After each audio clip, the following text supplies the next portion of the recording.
अलग राज्यों के जो हमारे नेता है उन्होंने पवार साहब और हमारे वरिष्ठ नेताओं को जो आग्रह करके कहा कि ये समय नहीं है पवार साहब बाजू में हटने का, कम से कम पार्लियामेंट का इलेक्शन तक तो रुकना ही चाहिए।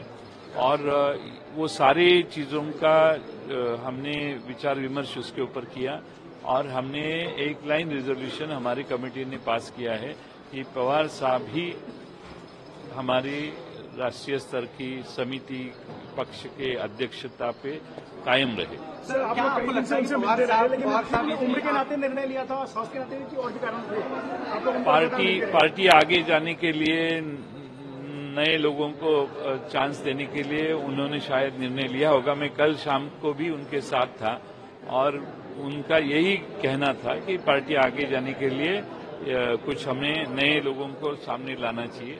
लेकिन अभी हमने तो तय किया है और हमारा कहना यह है कि आने वाले पार्लियामेंट इलेक्शन, विधानसभा के महाराष्ट्र में चुनाव होने वाले जो हमारे लिए महत्वपूर्ण है, तब तक तो पवार साहब को हमारा अध्यक्षता के ऊपर रहना ही चाहिए।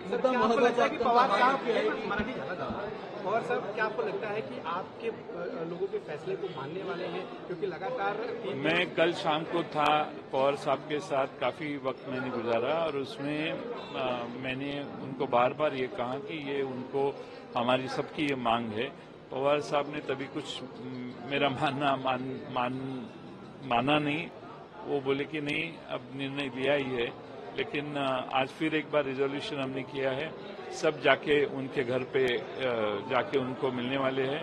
उसमें हम सब फिर एक बार कहेंगे कि पूरे देश के लिए उनका रहना बहुत जरूरी है, सिर्फ राष्ट्रवादी के लिए नहीं। पूरे देश में अलग अलग पार्टियों के जो विपक्ष के नेता है वो सारे लोगों ने पवार साहब को कहा है, मुझे नहीं लेकिन हमारे राष्ट्रीय स्तर के जो नेता है उन सबको कहा है कि पवार साहब ही वहां रहना चाहिए।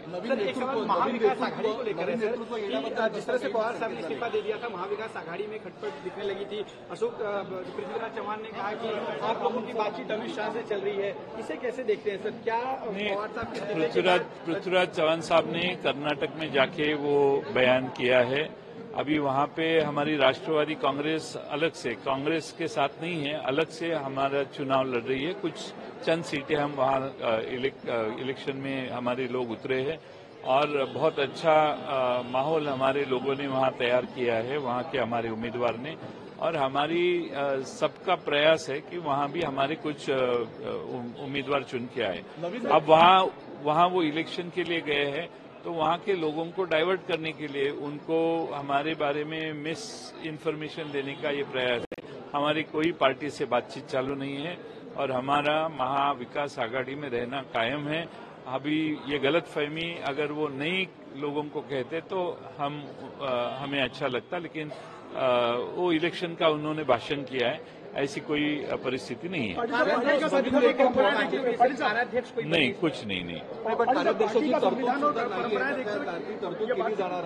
नाही, तरतूद केली जाणार नाही, तशी कोणती चर्चा नाही। पवार साहेबच अध्यक्ष राहतील, दुसरा कोणताही पर्याय पक्षाला, पक्षातल्या नेत्यांना मान्य नाही।